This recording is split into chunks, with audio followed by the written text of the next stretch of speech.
Bonsoir et heureux de vous retrouver sur ce plateau. Le mercredi des cendres, c'était le 14 février cette année, très tôt dans l'année. Eh bien, ce mercredi des cendres, il a ouvert le carême, qui vient du latin quadragesima, 40, pour les 40 jours de conversion et de préparation d'ici à la fête de Pâques, cœur de la foi chrétienne. Alors, entre l'aspiration à retrouver une certaine radicalité, et c'est vrai en particulier chez les jeunes, le jeûne, plus dans l'air du temps avec les bienfaits du jeûne intermittent que pour la pénitence peut-être aujourd'hui, le succès des retraites en ligne pour la prière, certes, mais alors quid de la charité, un peu sur la touche, la préoccupation pour les pauvres. On va se poser la question, et puis plus fondamentalement, sait-on encore ce qu'est le carême? Faut-il se construire un carême à la carte ou souhaiter le retour de l'observance de règles claires qui s'appliqueraient pour tout le monde? Comment réussir son carême? C'est une question que vous nous avez transmise en amont de cette émission. Peut-être qu'on a tout faux d'ailleurs en se posant ces questions de la sorte, mais on va le savoir à travers le dialogue avec nos invités. Je vous présente sœur Juliette Ploquin. Merci beaucoup d'être là. Bonsoir. Bonsoir. Religieuse Xavière de spiritualité ignatienne, accompagnatrice spirituelle d'étudiants et de jeunes pros dans le réseau Magis. Tout à fait. Donc le réseau Magis, ça vient du latin magis qui veut dire davantage. C'est un réseau de spiritualité ignatienne pour accompagner des étudiants et jeunes pros dans leur croissance spirituelle et humaine. Jean Stemler est avec nous, merci beaucoup, de Bruxelles, paroissien, père de famille. Et alors, vous faites le parcours Exodus 90, 90 90 en belge, mais on va faire la traduction pour ceux qui nous écoutent. Merci. Donc bonsoir. Et donc oui, Exodus, c'est un parcours pour grandir en liberté, pour se libérer de certaines dépendances avant Pâques. Donc ça dure 90 jours, donc c'est un peu un prolongement du carême. Et ça se base sur 3 piliers. Le premier pilier, c'est bien sûr la vie de prière, c'est l'idée d'approfondir sa relation à Dieu. Il y a un pilier d'ascèse, donc de jeûne entre autres. Comme il n'y a pas moins de 15 disciplines, ça repose aussi sur ce 3e pilier qui est la fraternité, parce qu'on y va ensemble et on va vivre ce chemin ensemble d'Exodus. Vous avez l'occasion de nous en parler évidemment au cours de cette émission. Alors il n'y a pas besoin d'être mathématicien pour se dire entre 40 jours et 90 jours comment ça marche, mais on va en parler dans un instant. Thierry Deslauriers, merci beaucoup d'être là sur ce plateau. Bonsoir. Directeur général de Haut Captif La Libération, jusqu'à l'été, cette association qui va à la rencontre des personnes de la rue, des personnes en situation de prostitution, à main nue, comme vous le dites. Il y a ce livre d'ailleurs, La charité à main nue, aux éditions Artege. Tout à fait. Les Captifs, c'est une association formidable qui a été créée il y a plus de 42 ans maintenant par le père Patrick Giros, et dont le désir, c'est de porter la tendresse du Père aux ceux qui sont dans la rue et d'édifier l'Église avec eux.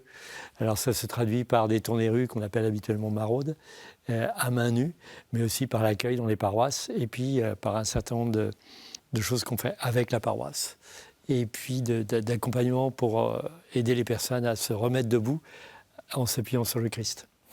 Monseigneur Jean-Luc Garin, merci beaucoup d'être présent, évêque de Saint-Claude, dans le Jura. Bibliste, longtemps supérieur de séminaire. Vous êtes dans le Jura depuis 3 ans? 3 ans, il y a depuis quelques jours, oui, évêque d'un magnifique diocèse, en pleine réflexion pour vivre sa conversion pastorale et missionnaire. L'un de nos journalistes était le week-end dernier avec des jeunes catholiques de quartiers populaires dans les Yvelines, les Mureaux, Mantes-Trappes ou Sartrouville, soucieux de témoigner de leur foi autour d'eux. Ils étaient réunis le temps de 2 jours de formation, et figurez-vous que Cornelia, qui a 22 ans, eh bien, a une question pour nous ce soir et qui peut introduire cette émission sur le carême sans langue de buis. On l'écoute. Bonjour à tous. Vu que là, actuellement, les musulmans, quand ils jeûnent, quand ils font le ramadan, ils sont beaucoup plus ils sont beaucoup plus visibles que les chrétiens. Donc eux, on peut les voir partout au Mureaux. Il y a des affiches de publicité pour montrer que c'est le ramadan et tout. Alors que nous, les chrétiens, on est plutôt, quand on jeûne, c'est chacun jeûne de son côté, personne n'est au courant. On est plutôt à l'ombre par rapport aux musulmans. Alors qu'eux, on les voit partout. Par exemple, moi, je travaille en crèche. Et il faut savoir que quand j'en parle avec mes collègues, ils me disent « Mais toi, tu jeûnes ?» Je dis « Oui, je jeûne, mais je ne le montre pas. » Ma question, c'était comment vous expliquer que le ramadan des musulmans soit plus strict et plus visible que le carême des chrétiens. Voilà qui nous mène un peu au cœur du sujet pour démarrer notre dialogue. Sœur Juliette, peut-être pour entamer cet échange. Il y a plein de questions d'ailleurs dans la question à l'instant de Cornelia. Oui, tout à fait.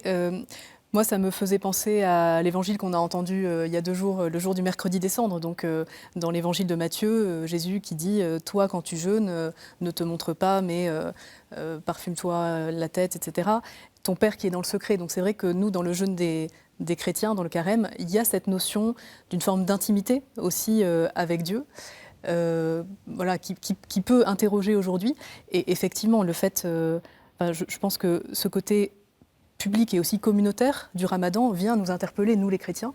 Et il y a peut-être quelque chose à redécouvrir de, peut-être sortir d'une forme de pudeur qu'on peut avoir et de dire, oui, on jeûne, oui, ça fait partie de notre foi. Alors sans tomber dans l'écueil de l'identitaire ou de montrer pour montrer, puisque le Christ nous dit très clairement que ce n'est pas du tout ça qu'il faut faire, qu'il faut se garder de l'hypocrisie. Mais voilà, moi je comprends très bien aujourd'hui un désir des chrétiens de se dire, non, je n'ai pas à cacher cette pratique du jeûne qui dit quelque chose de ma relation à Dieu, dont j'ai envie de témoigner aussi au monde. D'ailleurs, on entend l'expression parfois dans les médias, mais aussi autour de nous, le carême, c'est le ramadan des chrétiens. Donc il y a quand même une vraie question sur le sens du carême. Oui, alors, moi je répondrais aussi, c'est un peu la faute de Jésus lui-même, parce que dans le texte d'évangile qu'on vient d'évoquer, il y a 3 fois dans le secret.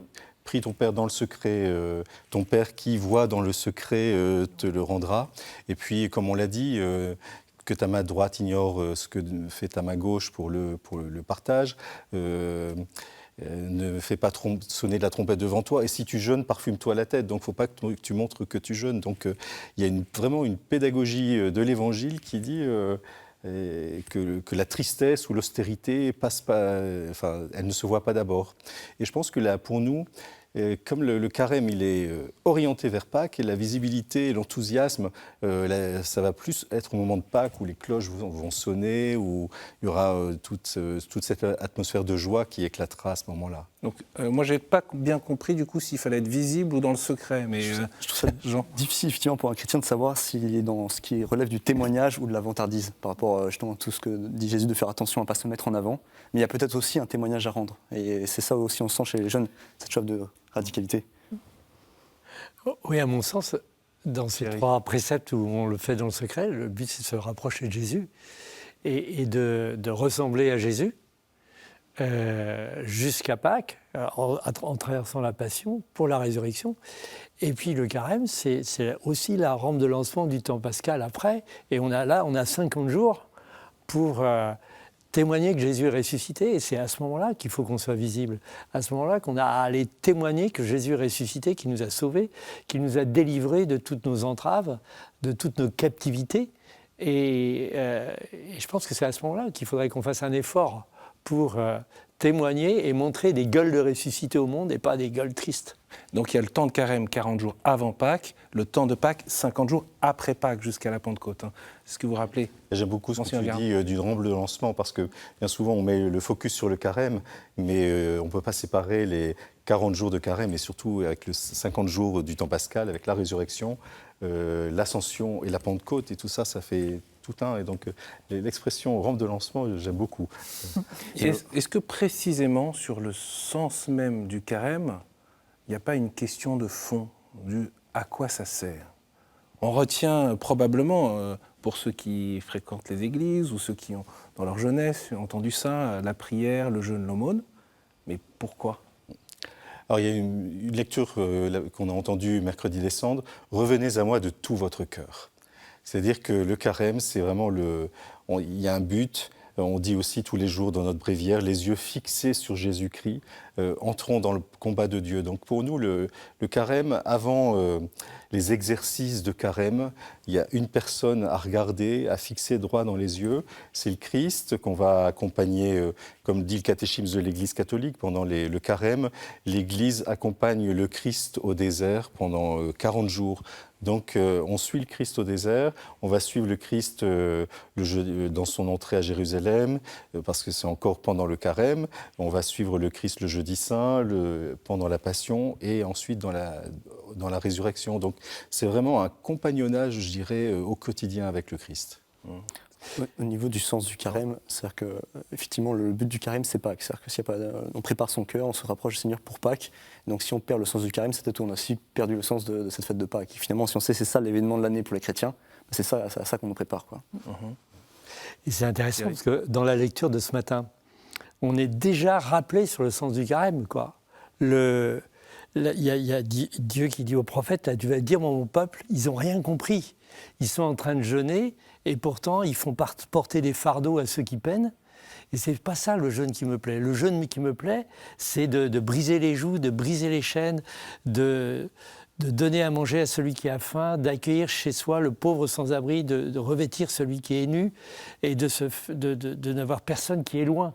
Et donc là, il nous ramène à ressembler au Christ et diffuser l'amour autour de vous.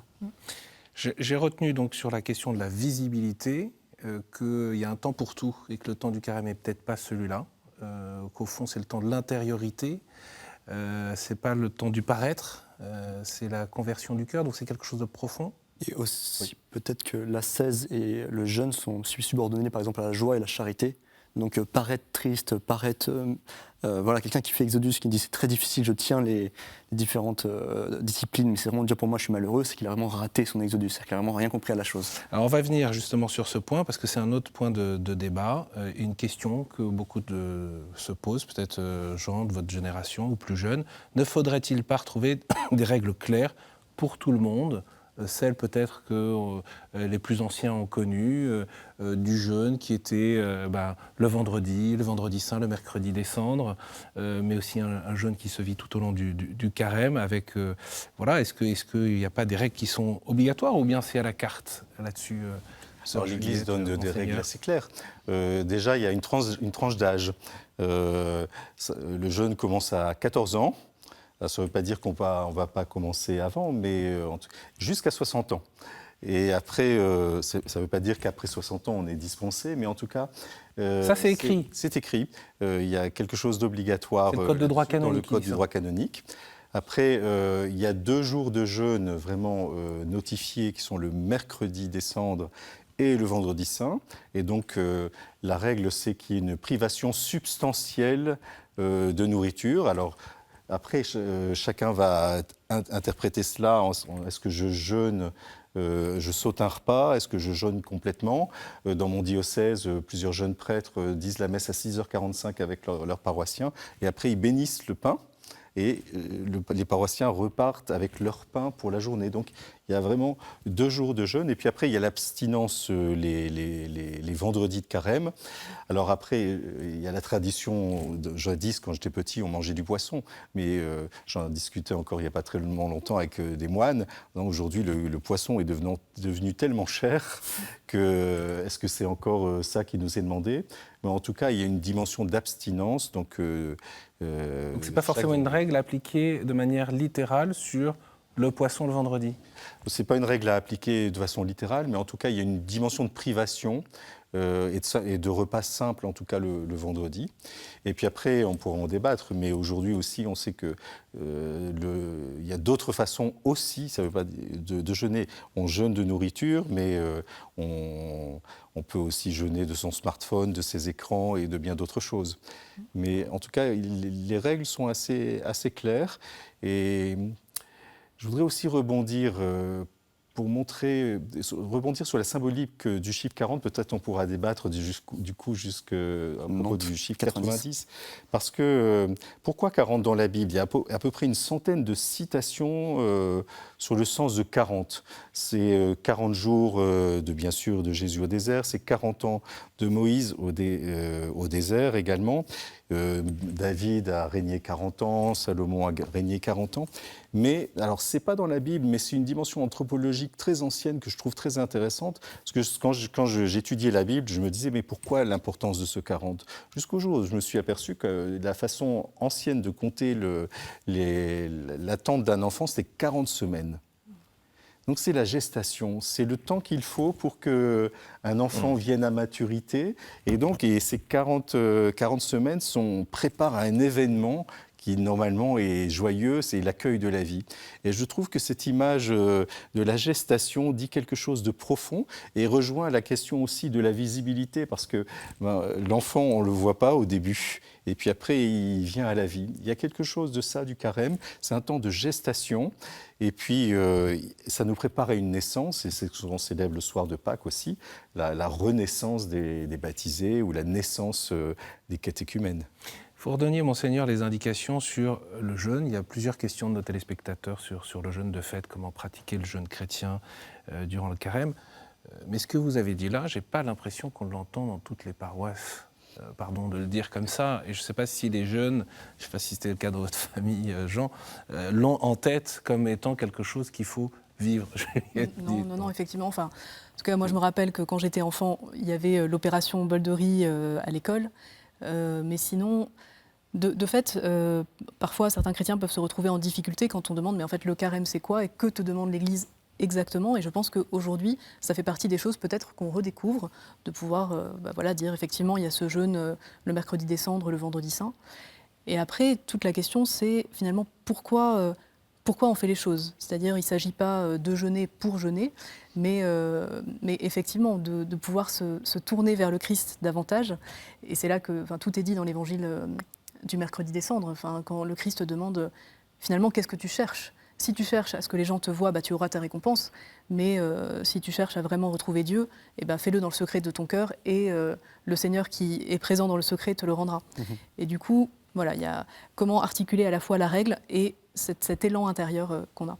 Jean, comment vous vivez les choses, et notamment à travers ce parcours Exodus, qui est dans l'ascèse très exigeant, on peut le dire comme ça, non? Exigeant, oui, c'est vrai. Quelques exemples. Plusieurs, mais juste pour le jeûne, juste pour rebondir là-dessus, effectivement, je pense que ça ne sert à rien d'expliquer aux jeunes comment jeûner sans leur expliquer le sens du jeûne. C'est-à-dire que voilà, si on jeûne de nourriture, c'est pour être à la table de ceux qui ont faim, c'est qu'il y a une communion qui se fait aussi dans ce jeûne. Et donc si on ne donne pas le sens qu'il y a derrière, ça n'a aucun sens de jeûner. Donc voilà, commencer par ça.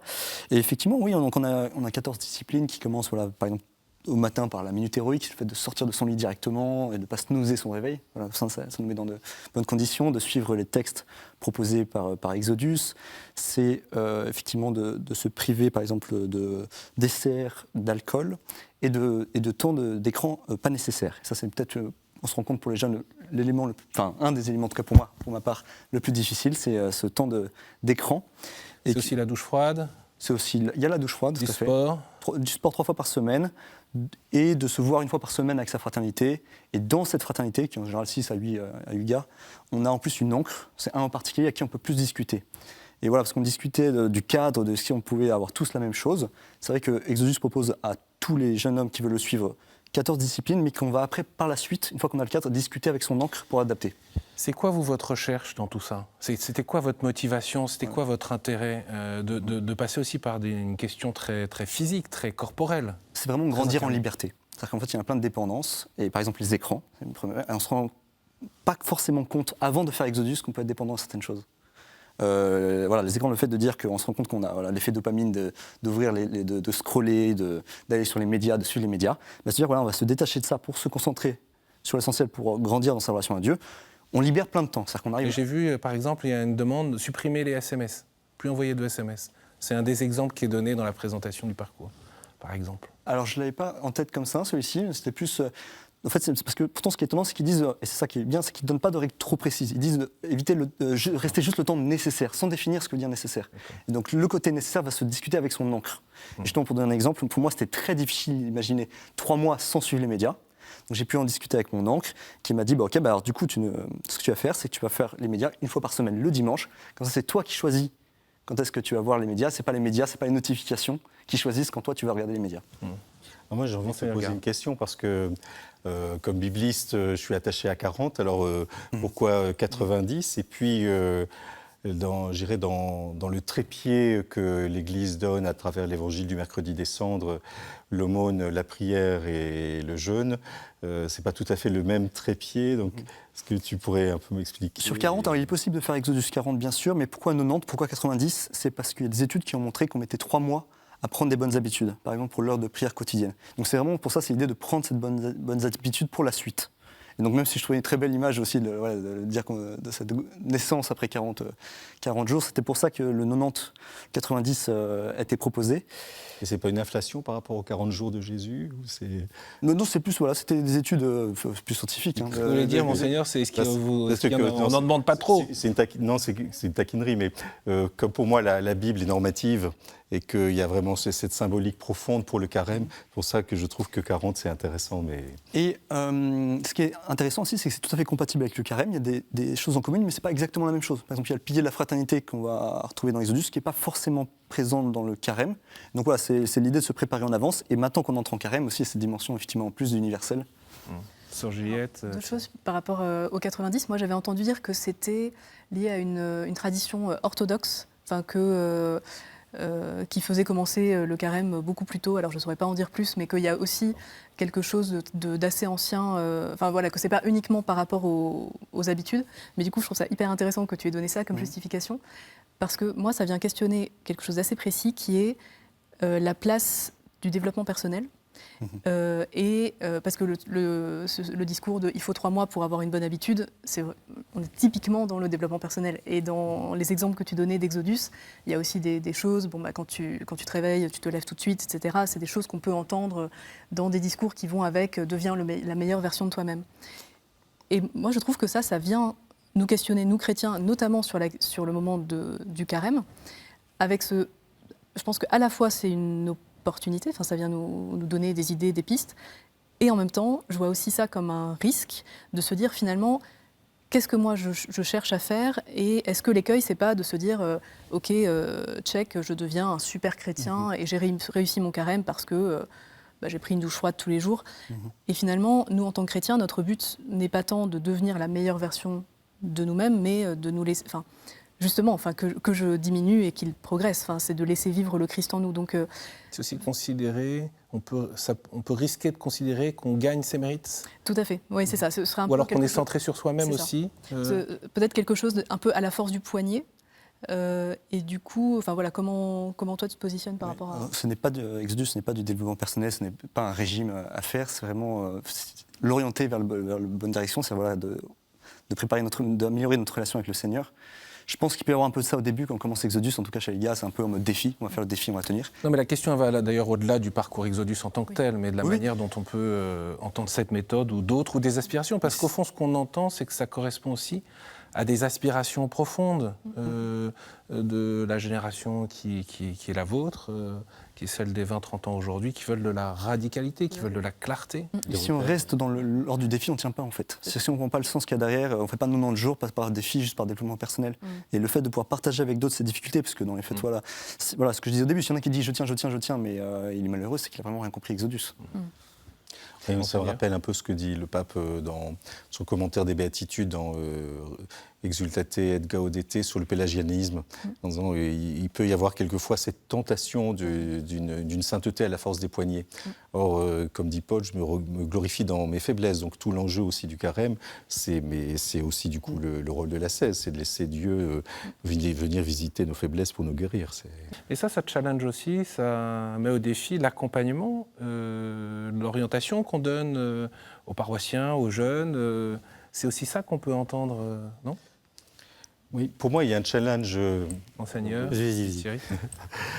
Parce que je trouve que c'est intéressant parce que quand on jeûne, qu'est-ce qu'on fait pendant ce temps-là ?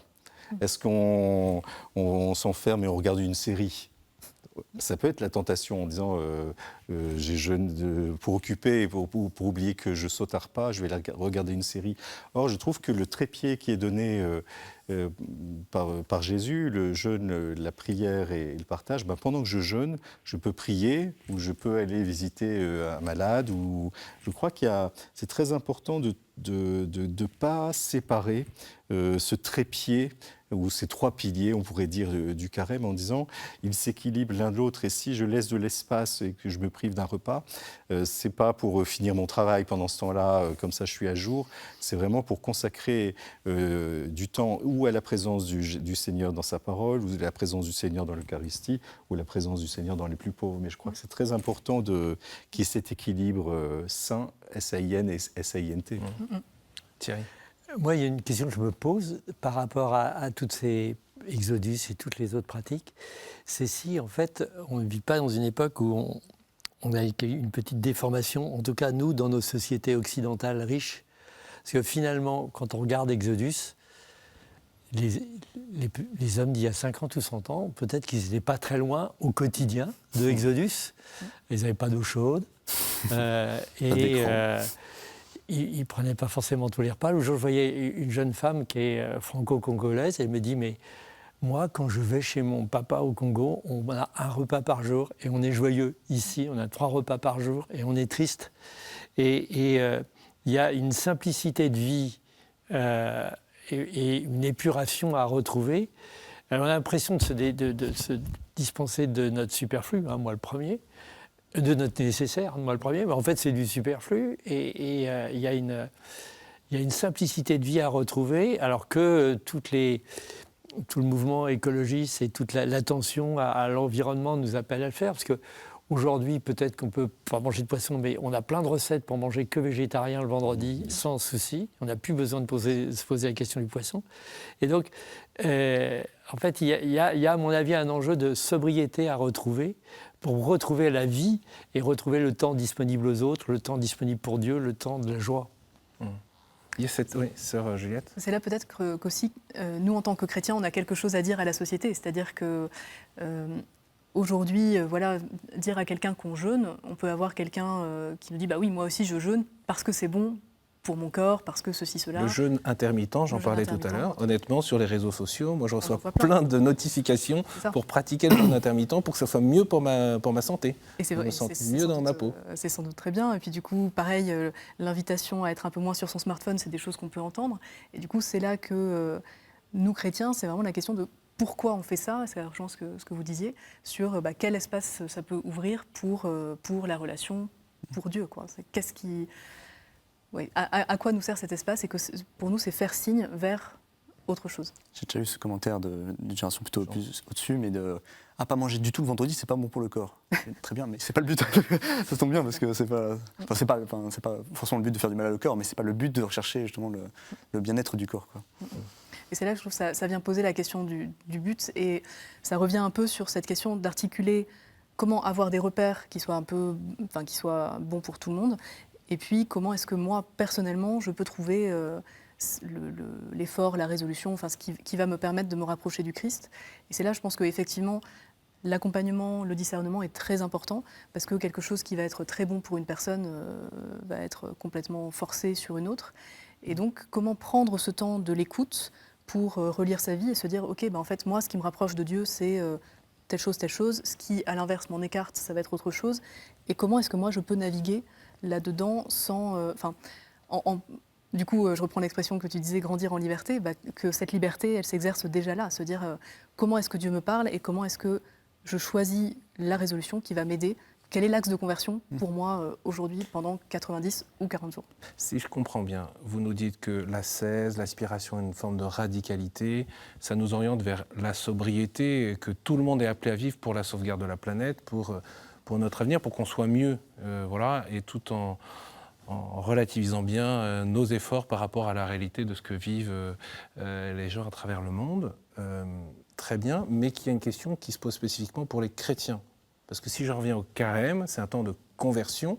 Donc la sobriété en soi, c'est pas la conversion, ça suffit pas. C'est ça que je comprends. Et alors du coup, comment on fait ce pas-là? Parce que sœur Juliette vous dit, c'est bien, il faut être accompagné. Mais d'abord, il y a beaucoup de gens qui sont accompagnés. Donc comment on fait concrètement? C'est effectivement pas juste de la sobriété. Je pense que l'ascèse et le jeûne nous détournent de nous-mêmes pour nous tourner vers les autres. Et c'est aussi ça qui est recherché par cette ascèse. Moi, je voudrais donner 2 repères en repensant à ce que Jésus a vécu au désert, parce que c'est notre modèle. On nous dit, l'Évangile dit, Jésus est poussé par l'Esprit Saint. Donc nous aussi, on a un GPS pendant le carême, c'est l'Esprit Saint. D'ailleurs, GPS, ça veut dire guidé par le Saint-Esprit. Et donc, je crois que c'est très important, surtout que le grand temps des 90 jours entre le début du carême et la fin du temps pascal se termine avec la Pentecôte, mais l'Esprit Saint, il est déjà au début. Donc, je dirais le grand accompagnateur de notre carême, c'est vraiment, je crois, de se mettre profondément à l'écoute de l'Esprit Saint. Et puis après, on a cette phrase qui revient très souvent dans la Bible, l'homme ne vit pas seulement de pain, donc la question du jeûne, mais de toute parole qui sort de la bouche de Dieu. J'aime beaucoup une image biblique du désert, parce que le mot désert en hébreu se dit midbar. Et le mot parole, la parole de Dieu, en hébreu, c'est dabar. Donc il y a le mot parole dans le mot désert. Et très souvent dans la Bible, on associe le mot désert et le don de la parole. Aujourd'hui, écouterez-vous sa parole, ne fermez pas votre cœur comme au désert. Ou bien, mon épouse infidèle, je vais la conduire au désert et je vais lui parler au cœur. Et je crois que pour nous, un des grands défis, en tout cas c'est quelque chose qui me tient très à cœur dans mon diocèse comme évêque, c'est que ce carême soit un temps de familiarisation plus grande avec la parole de Dieu.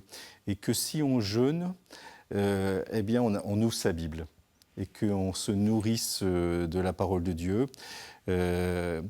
On a la chance d'avoir des textes merveilleux tous les dimanches aussi qui accompagnent les catéchumènes, qui peuvent nous nourrir. Et donc je crois que c'est très important D'ailleurs, que fait Jésus au désert pour combattre Satan ? Il cite la parole de Dieu, il est pétri des Écritures.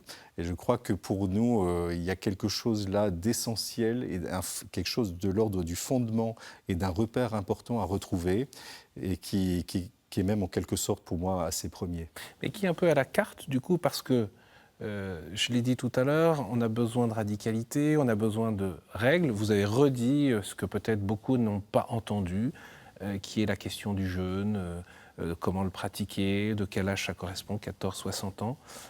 Mais alors après, dans la croissance spirituelle, il y a des choses claires ou alors il faut tâtonner, frapper à la porte de sa paroisse, ouvrir sa Bible en étant chez soi tout seul. Je dis ça parce que je me dis que ceux qui nous regardent ont peut-être besoin de trucs pour ne pas se trouver découragés.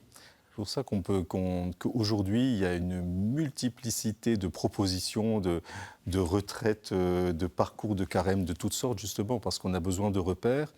Et que même si on sent, à travers l'évangile qu'on citait tout à l'heure, quand Jésus nous dit fais cela dans le secret, qu'il y a quelque chose de personnel et aussi de solitaire dans le carême, mais c'est aussi une aventure communautaire. Parce que, je crois, moi le premier, que tout seul, les bonnes résolutions, on ne les tient pas. Et vous parliez de la fraternité, l'importance de la fraternité dans Exodus. Je crois que, d'ailleurs, ils ont traversé l'Exode à plusieurs pour traverser le désert. Donc il y a quelque chose, on a besoin de frères, je pense, pour s'éclairer. Mais il y a une multiplication de parcours aujourd'hui très intéressant qui fait que, et même avec les réseaux sociaux, on forme une communauté de carême. Je trouve que c'est assez prophétique. Et puis là-dessus, Juliette, vous disiez davantage fréquenter la parole de Dieu, oui. Et je trouve qu'on a un trésor à découvrir ou à redécouvrir, c'est le trésor de la liturgie. On a une liturgie catholique qui est magnifique, qui est très signifiante. Et voilà, elle va être déployée tout au long du carême, avec notamment un jeûne très, très concret qui va être le jeûne des Alléluia. Pendant 40 jours, on ne l'entend pas. Et je trouve qu'il y a cette espèce de sagesse anthropologique qui fait que ça passe par la célébration communautaire, des choses qui changent, qu'on va retrouver le soir de Pâques, au moment quand ce sera la fin de cette rampe de lancement, comme tu disais tout à l'heure. Et voilà. Et moi, dans les choses, dans les conseils peut-être, oui, relire la Bible, peut-être redécouvrir la liturgie des heures. Enfin, voilà, quelque part, on a tout ce qu'il faut aujourd'hui dans les dimanche, parce aller que à la messe le n'y vont dimanche. pas forcément. Tout à fait. Redécouvrir la messe le dimanche, peut-être la messe en semaine de temps en temps, les laudes, les vêpres, soit personnellement, soit communautairement, soit suivre à la télé si on n'a pas une communauté. Regarder, par exemple, placement produit, ou autre. Mais en tout cas, voilà, je me dis qu'on a la chance d'avoir des trésors spirituels qui ont nourri des générations de chrétiens. Profitons-en. Et les retraites en ligne, c'est aussi pour répondre à ce besoin. On voit qu'elles connaissent un succès quand même assez étonnant. Tout à fait. Oui. Parmi pas mal de copains, donc il y en a effectivement qui ont reçu ça par la famille, il y en a beaucoup aussi qui se nourrissent sur les réseaux sociaux directement, sur YouTube. Le frère Paul Adrien qui fait entre autres des formations sur le carême, sont super suivis sur les réseaux et je pense qu'il y a plein qui se posent des questions à travers le YouTube, à travers les réseaux. Je voudrais qu'on aborde la question, vous l'avez un peu abordé, de la place des pauvres, comme on dit. Et on parle aussi du cri des pauvres, c'est le pape François qui avait donné cette expression, vous la reprenez aussi au Captif la Libération. Avant d'en parler, je voudrais qu'on écoute Audrey Pascal Bernard. Elle est engagée dans une aumônerie d'hôpital à Paris. Il se trouve qu'on discutait de la perspective de cette émission avec elle, et elle nous a laissé un message, elle qui a fait le choix d'accompagner les personnes malades, jusque parfois aux derniers instants, et même jusqu'à la fermeture du cercueil parfois, mais elle a un petit peu un message qui vient nous piquer ce soir. Oui, bonsoir à tous. Donc, je travaille à l'aumônerie de la Riboisière depuis septembre et j'ai pu faire de nombreuses levées de corps. Et je constate que beaucoup de personnes meurent, déjà souffrent, puis meurent seules. Et aussi des paroissiennes qui parfois n'ont personne au moment de l'adieu du visage, où je suis seule avec le rituel pour faire le nécessaire. Alors voilà, je m'interroge. Comment se fait-il, donc là on est dans le temps de carême, hein, souvent on en parle encore comme un temps de privation, mais pourquoi on ne le verrait pas justement comme un temps de don de soi et notamment dans la rencontre à l'autre? Comment se fait-il que la visite aux malades, que le fait d'assister les malades, hein, comme œuvre de miséricorde corporelle, soit un peu le parent pauvre du carême? L'interpellation d'Audrey Pascal. Pour vous tous qui nous regardez, pour nous qui sommes sur ce plateau, je me tourne vers vous Thierry, vers toi. Je veux dire que moi je peux qu'abonder dans cette interpellation. Hein. D'autant qu'il y a une chose qu'on oublie trop souvent, je pense, et je reviens au texte de Luc au chapitre 4, verset 18, qui est, je crois, lu le jour du jeudi saint, le jour de la messe chrismale.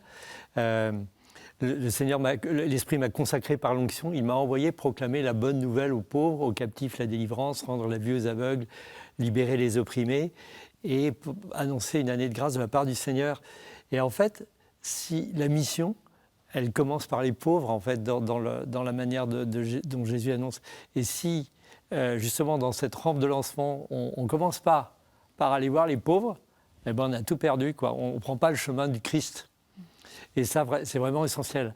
Alors, pourquoi on n'y va pas? Je ne sais pas bien. En tout cas, moi, j'entends un certain nombre de gens qui me disent « Ah, ce que vous faites, c'est extraordinaire. Et puis moi, je ne pourrais pas. » Et puis je dis « Mais non, en fait. » Je pense qu'en fait, il n'y a personne n'est dispensé d'aller voir son frère. On est tous responsables de notre frère. Et il n'y a pas que Karin qui a ce problème-là, quoi. On a tous ce problème-là, hein, responsable de notre frère. Et on a tous à mettre en route notre aiguille de la miséricorde pour regarder autour de nous qui est-ce qui a besoin. Alors ça peut être une paroissienne qui est à l'hôpital, ça peut être une personne seule.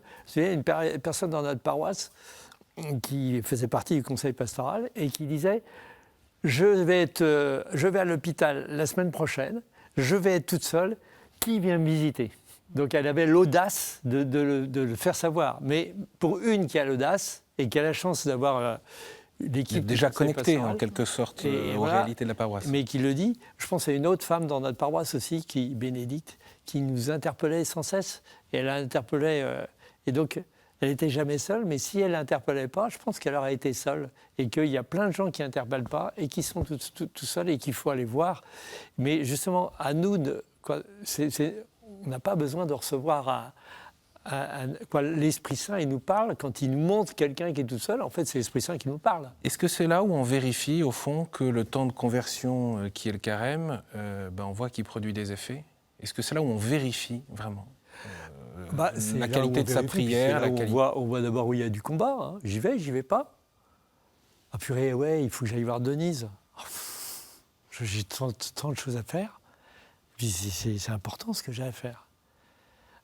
Pour moi, je fais ma tournée rue toutes les semaines et à chaque fois, je me dis, mais attends, j'ai du boulot, j'ai des choses, j'ai des dossiers, j'ai des financeurs à voir.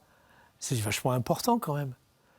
Eh ben non, quoi. Si je ne me dis pas que c'est premier et que c'est la source de mon engagement dans l'association, eh ben j'ai perdu. Mais c'est vrai pour tout chrétien, en fait. Si je n'ai pas l'attention aux pauvres, j'ai perdu, quoi. C'est intéressant. Moi, je suis assez touché par ce que dit Thierry, parce que dans le trépied du carême qu'on a déjà entendu le mercredi des cendres, mais il semble que le premier du trépied, c'est pas le jeûne et c'est pas la prière, c'est d'abord l'aumône.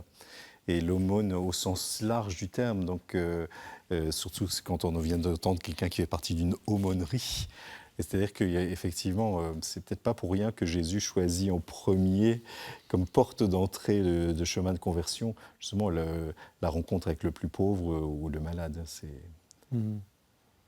Et c'est là où les grands discours s'étiolent et on voit ce qui reste après. Oui, c'est là que après ça pose la question de qui est mon prochain. Et effectivement, je pense que ça va être la personne que je croise dans la rue, ou ça peut être un parent malade que je ne vois pas souvent. Enfin voilà, c'est aussi à chacun de... Moi, ça me fait penser, mais ça c'est une déformation professionnelle, à l'association Entourage dans laquelle j'ai travaillé il y a quelques années, qui justement pousse les personnes à entrer en relation avec celles qui n'ont rien, en disant la personne dans la rue, elle n'a pas d'abord besoin que je lui donne 2 € ou un sandwich, elle a d'abord besoin que Juliette, que Jean, que Thierry, que Jean-Luc. Merci, que Jean-Luc s'arrête en voisin, enfin en frère, en humanité pour parler, quoi. Et il y a une forme de risque dans cette relation, parce qu'on a peur de mal faire, on a peur d'être maladroit, etc. Mais c'est là que le Christ vient nous chercher, quoi. Et honnêtement, les paroisses, en tout cas pour celles que vous connaissez autour de vous, elles sont au niveau de cette conversion-là et de cette attention-là? Ça dépend. Qu'est-ce que vous entendez par paroisse, quoi? Parce que dans toutes les paroisses, il y a des paroissiens qui ont cet élan. Et puis, il y a même des paroisses qui ont des propositions collectives. À Paris, à Hiver Solidaire et dans d'autres villes aussi, où des formes identiques où on accueille des sans-abri pendant l'hiver. La difficulté, c'est...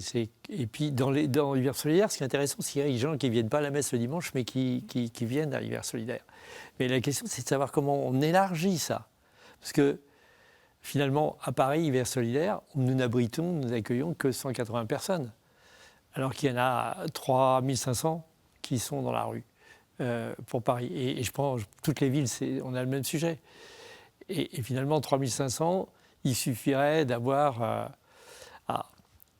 35 000 personnes qui se mobilisent pour les accueillir, avec les salles et tout. Donc, c'est un peu de travail, c'est un peu d'organisation, mais c'est pas tant que ça.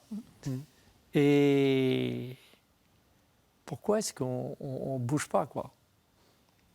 Mais je me posais cette question-là, et l'autre jour, ma fille me racontait, qui est enseignante, elle disait, papa, tu te rends compte, dans mon lycée, qui est très favorisé, il y a des parents qui ont laissé leurs enfants tout seuls pendant le confinement.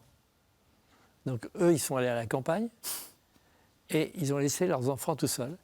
Je dis, mais attendez, ces parents, les premiers pauvres qu'ils ont à prendre en compte, c'est leurs enfants, quoi, et à être proche d'eux.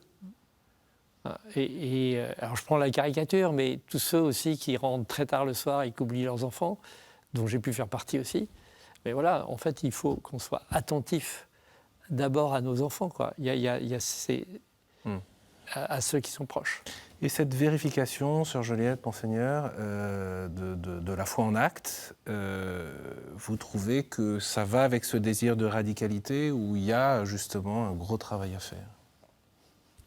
Cette radicalité, si on regarde le Christ, il n'y a pas de plus grand amour que de donner sa vie pour ce qu'on aime.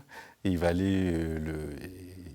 il va jusqu'à la croix. Et c'est bien ça, le cap, il est fixé. Et juste avant, il symbolise le don de lui-même sur la croix par le lavement des pieds. Donc comme dirait quelqu'un, tout est lié.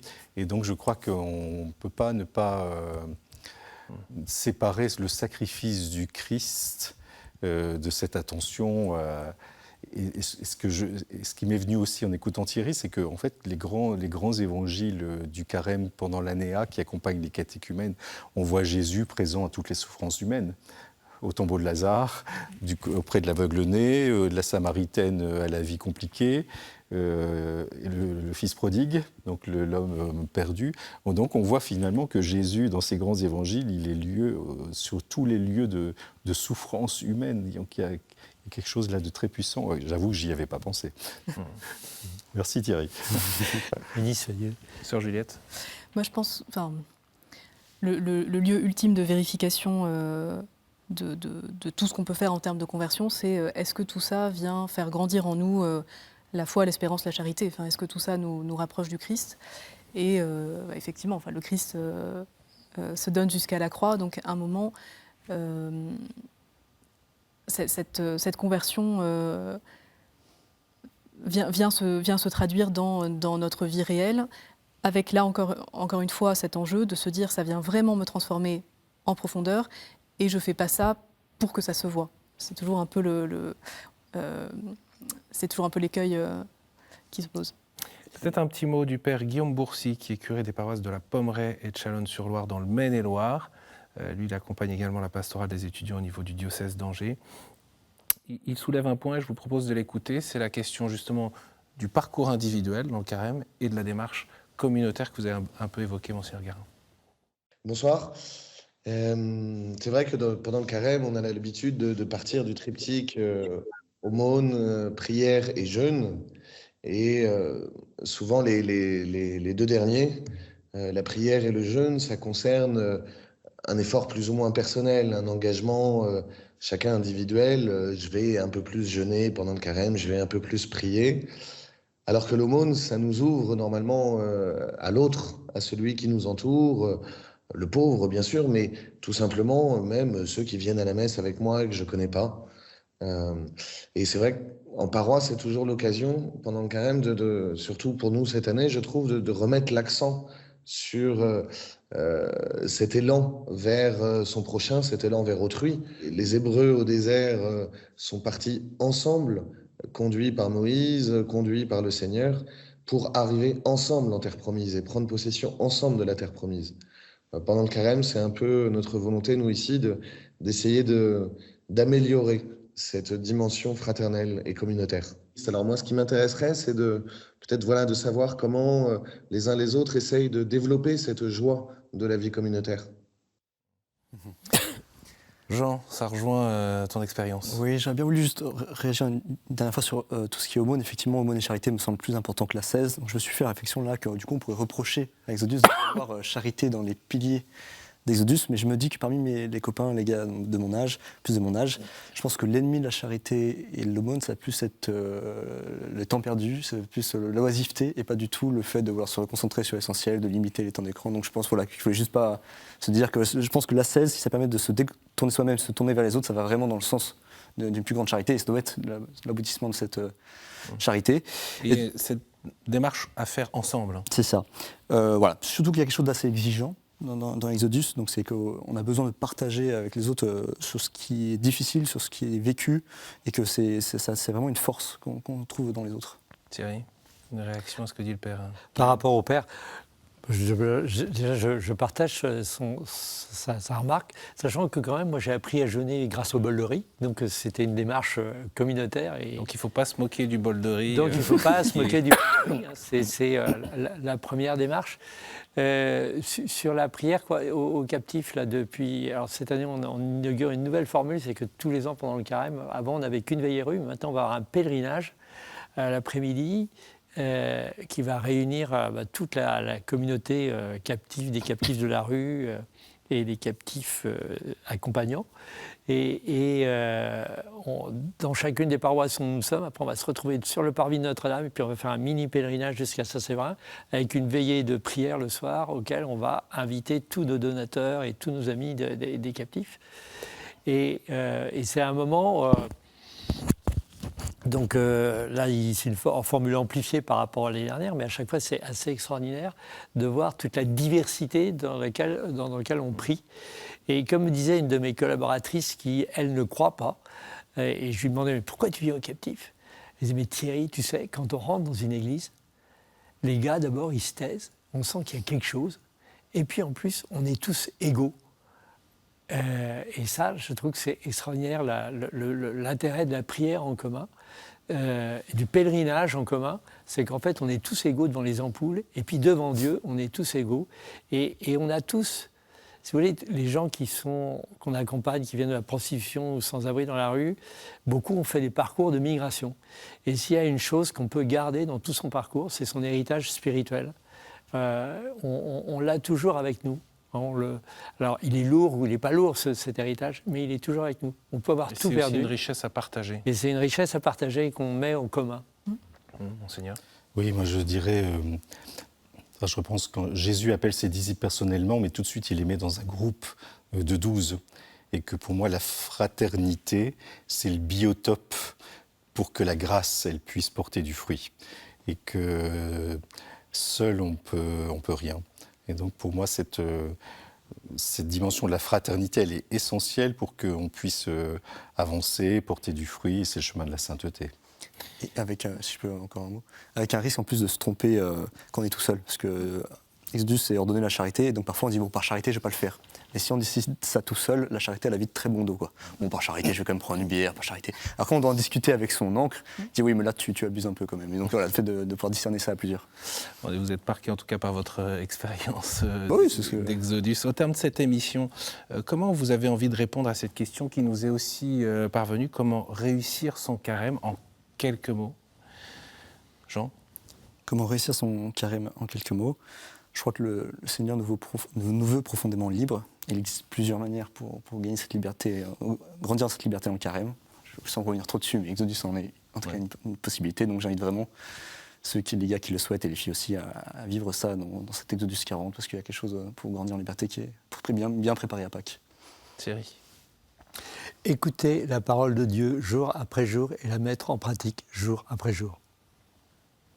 Sœur Juliette? Se laisser transformer par le Christ, vraiment se mettre à son écoute et se laisser transformer par lui. Comme évêque, j'ai la chance de lire une cinquantaine de lettres de catéchumènes qui nous aident à contempler l'œuvre de Dieu dans une vie. Et pour moi, accompagner dimanche après dimanche ces catéchumènes, ça nourrit mon carême, mais je pense aussi aux paroissiens qui voient aussi la fraîcheur, la joie et la foi de ces catéchumènes. Et j'inviterai tous ceux qui participent à la messe d'accompagner ces catéchumènes et d'entrer aussi dans ce qu'ils vivent pour se laisser renouveler dans la foi.